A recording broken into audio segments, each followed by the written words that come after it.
There's right there! This week on The Flush, it's the land of tallgrass prairie, big whitetails, and the richest soil in the world. That's Iowa, and we're here to add to the list. Is that what we've been looking for? Land of ringneck pheasants and bobwhites. There goes one. You're watching The Flush. Got him.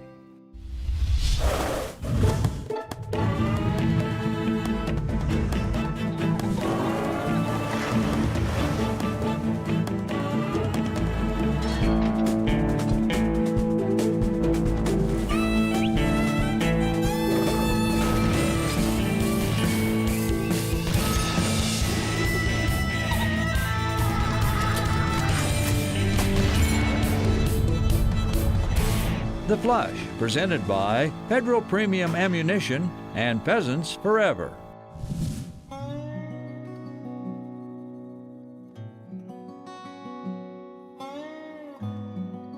Arthur Thomas Wolfe once wrote, "You can't go home again."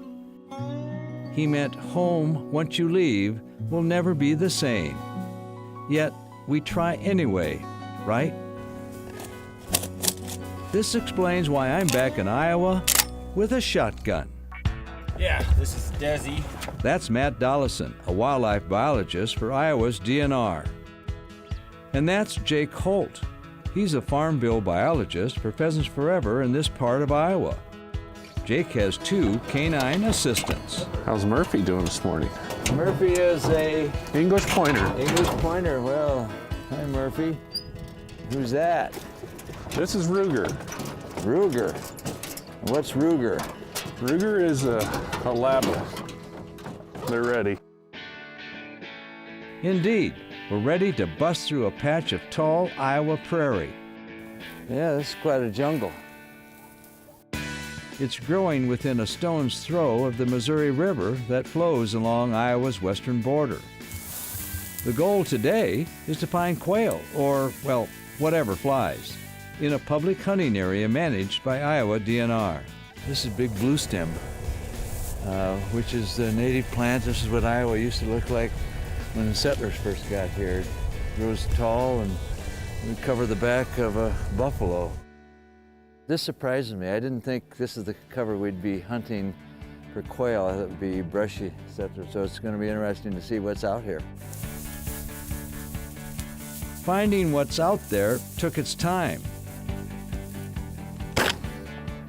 I didn't see that one go. Finally, feathers in the air. Didn't give me much of a chance on that one. There you go. Good job, Murphy. Yep. What's going on here? Great cover, no quail. Not yet anyway. Were we hunting wrong or simply bad timing? Good question. There's birds in here. I think last week when I was scouting some, I pushed about 12 pheasants out of here and a couple big coveys, so we just got to find them. A little more? All right, go find birds. Hunt them up. Well, so far, we seem to be in the right habitat, but where are the birds? Let's bump across over here. We'll walk through this new seating over here, see if maybe that's where the birds are hiding. Texas-bound snow geese. There goes the deer. But no feathers. They're running, huh? How many did you see fly out ahead? Just a few. Time for Plan B. What this is Iowa Habitat and Access Program, where we open up private landowners for the incentive of management, open up their land for public hunting.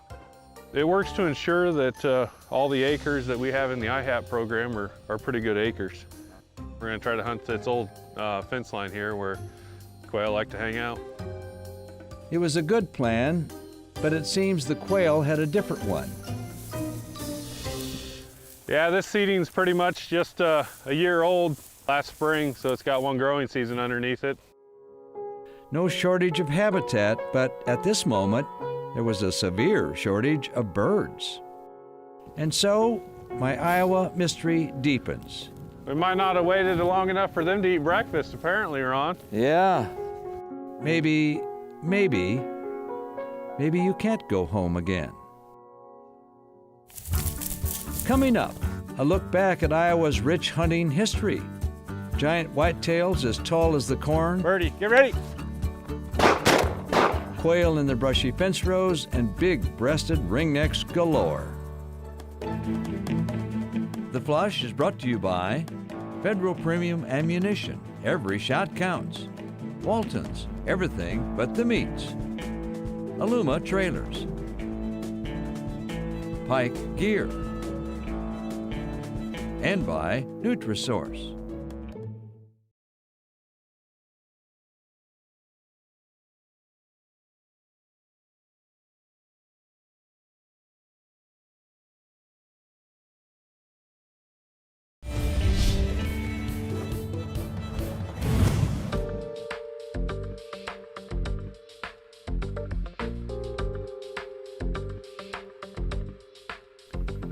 If you're looking for wildlife success stories and a drastic failure or two, this is the place, the state of Iowa. A place to grow, and I should know. I grew up in the northeastern corner of Iowa near the Mississippi River, limestone bluffs, and trout streams. White-tailed deer were roaming the land a half-century ago, but not as abundant as today. What's more, Iowa's whitetails are considered to be some of the largest in North America. Why? Fertile soil. It not only produces tall corn. Unbelievable. Iowa's whitetails also inspired one of America's most popular hunting shows, Lee and Tiffany. Iowa-rich earth may also produce other abundant wildlife. When I was a boy, the dawn gobble of a wild turkey in Iowa's woodlands was never heard.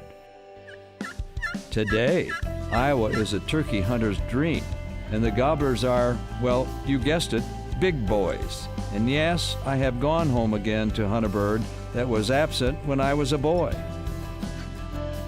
As for ringneck pheasants, no one knows for sure when the birds first appeared in Iowa. Most likely it happened in the early 1900s. The first hunting season was held in 1925. When Iowa had abundant grassland, pheasant hunters killed more than 1 million birds a year for 33 years, starting in 1962. And hunters spent money. Pheasant hunting became a $500 million industry, and Iowa was challenging South Dakota for the title of pheasant hunting capital. Roughly 20 years ago, however, Iowa's wheel of ringneck fortune started to come off.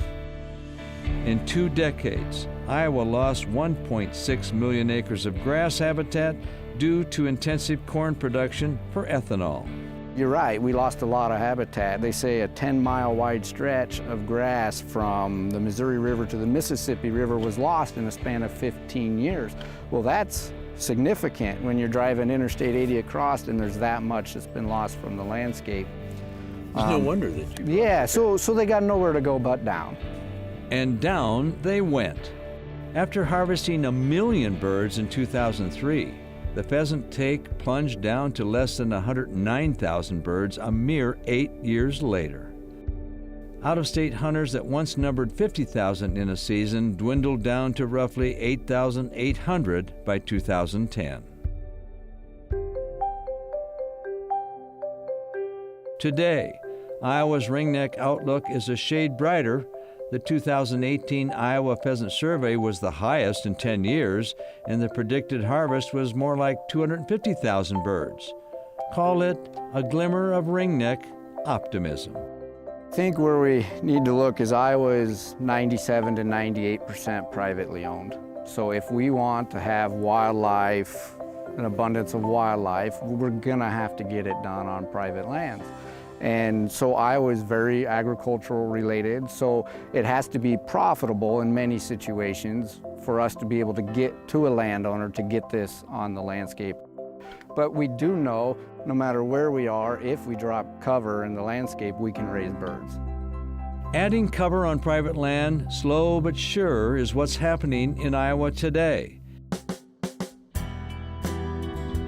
It's a program known as a voluntary public access grant aimed at farmland that is unprofitable to the landowner. It was low, wet soil, heavy soil, it was really hard to farm, and they weren't making money.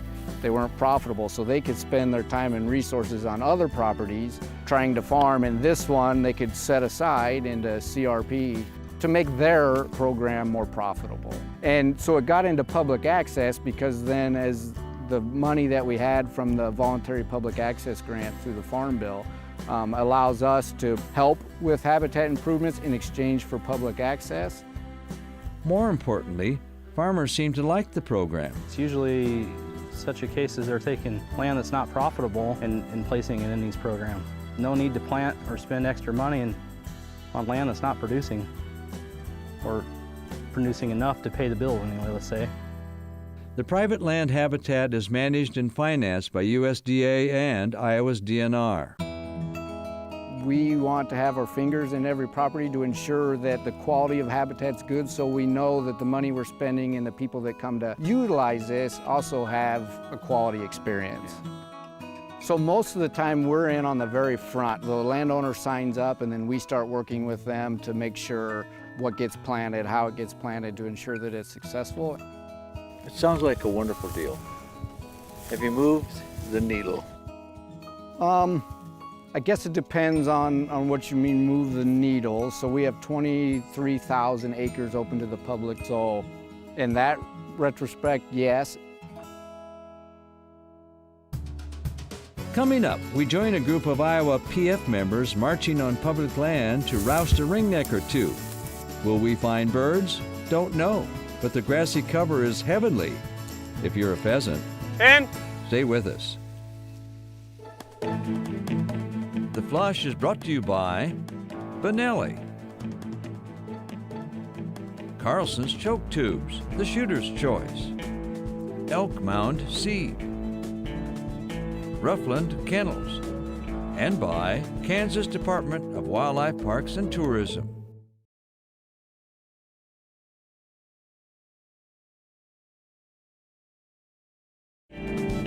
This segment of The Flush is brought to you by North Dakota Tourism. Start your journey at NorthDakotaLegendary.com. When it's time to meet new Iowa hunting partners, this is the perfect spot. Then it's off to a huge chunk of prime ringneck haunts. whoa, big guy. Whoa, easy. Pretty much what we'll do is we'll kind of fan out here on this south line. The wind's out northwest, so we'll work the dogs into the wind so we can try to give them the best ability to find those birds. A few local Pheasants Forever members have volunteered to assist. Yeah, let's spread out. When hunting grassland this extensive, the more the merrier. I should let you shoot just to see how good you are, huh? Yeah, I shot a couple shells and got a couple birds yesterday. There were no witnesses, though. And so our bird march begins.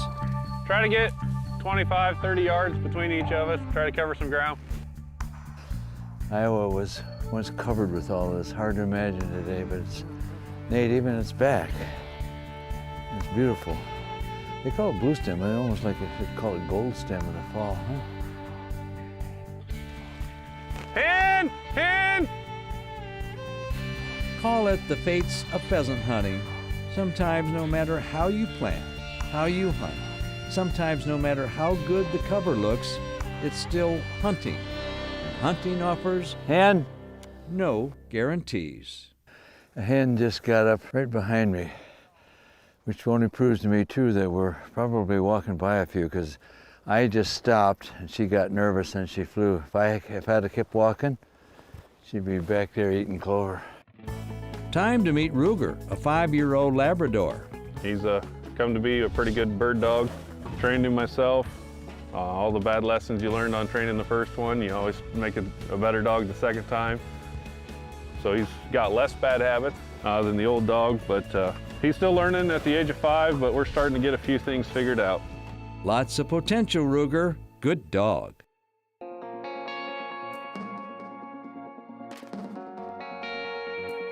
Then, finally, Rooster!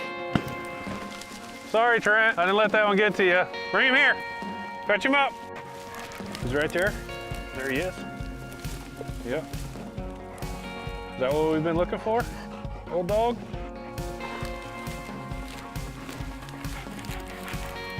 Good job. There you go. Hen, hen, hen.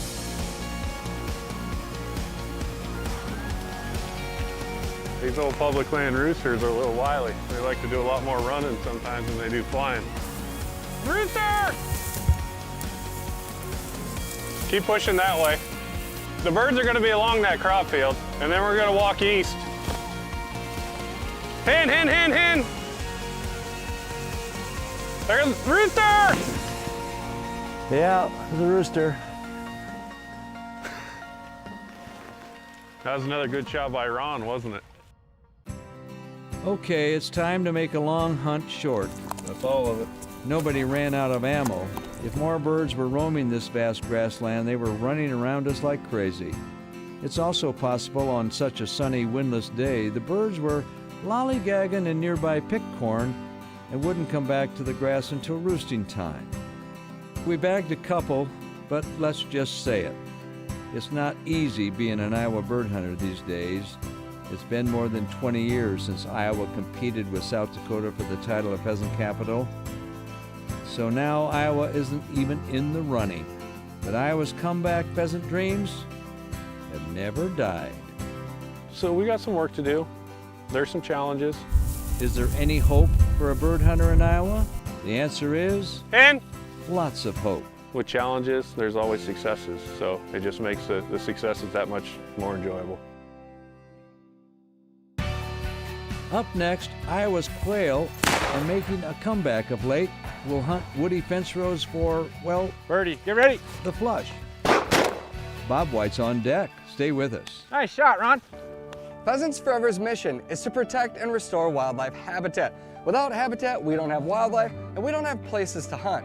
Without you, Pheasants Forever has one less voice in their fight for conservation. Join Pheasants Forever today to help us create healthy habitat, cleaner water, and abundant wildlife. Sign up at this web address and you'll receive a 1-year subscription to Pheasants Forever Journal, plus his signature series Pheasants Forever Duffel Bag. Your $35 will make a difference today that will last forever.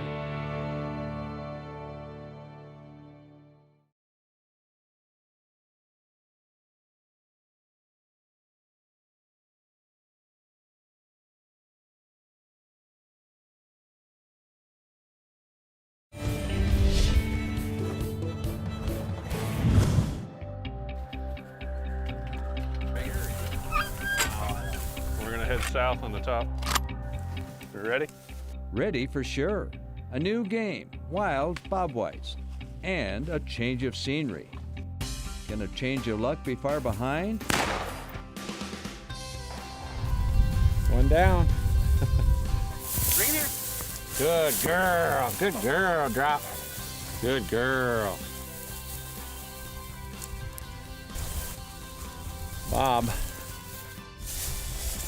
He's on in there. Well. Dead bird. Dead bird, this. There you go. There she got it. Bring it here. Good girl. Drop. Good girl. Drop. Drop. I'm shaking a little bit because I'm kind of excited about getting to shoot. Excited for another reason. Iowa's quail count is up. Females have a darker color on them. You can see the more buffy color compared to the male that's more white. Male bob, we call it. We're as good as we've been in almost 20 years. Not quite back to the glory days of the 60s and 70s, but yeah, we're doing pretty good right now.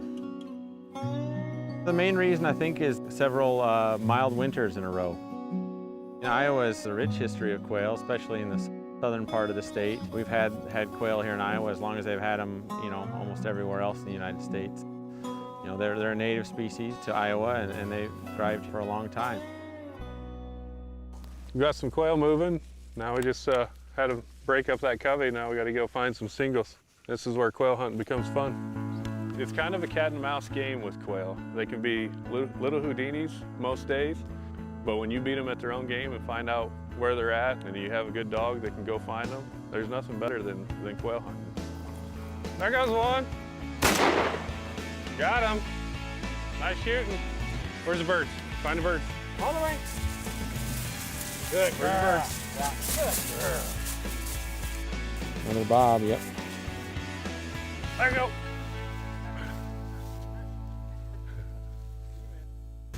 Wait. Time to meet a ringneck specialist. This is Desi. She's a 5-year-old English Springer Spaniel. Desi is smaller than most springers, but with a big heart. She lives for bird hunting. Well, that's why she's on this earth, I would say. She's done real good. She's probably got, oh, I don't know, over 100 retrieves. Credentials enough, Desi. We changed locations and hit a woody fence row with a reputation for quail. And Quail! Coming at you, Jake! Got him. Jake found him. Murphy, here. Right here, right here. Good boy. Good boy. Let's go find some more. Yeah, let's go find some more. If you've done any amount of quail hunting, you know, pretty much anywhere, you kind of have to temper your expectations, and you know, a 1 or 2 covey day can be pretty good, and you just really love those 3 and 4 covey days. Then You got a point? my 20 gauge took aim. Birdie, get ready. Nice shot, Ron. These are little feathered rockets. And if you think they're easy to hit, you're mistaken. So when you get one, you covet the dang thing. It's my first Iowa quail in 100 years. Very cool. No way. As the fence line cover ended, we moseyed into a patch of grassy cover. In Iowa, almost any critter can hang out in that habitat, and Rooster! sure enough. Nice shooting, Matt. And so, we've come to the end of the road. The day's reward, 1 ringneck and several quail. The initial flush of the covey is really, I mean, it's hard to beat the rush you get from that. I think that's probably some of the most attractive. But Matt, our Iowa quail fanatic, reminded us of other joys in the field. Yeah, they're also great table fare, of course, so yeah. Have you ever seen such a tremendous shot as that Ron Schara is? No, I haven't. He's probably the best I've ever seen, so. Back home in Iowa, I couldn't have said it better myself.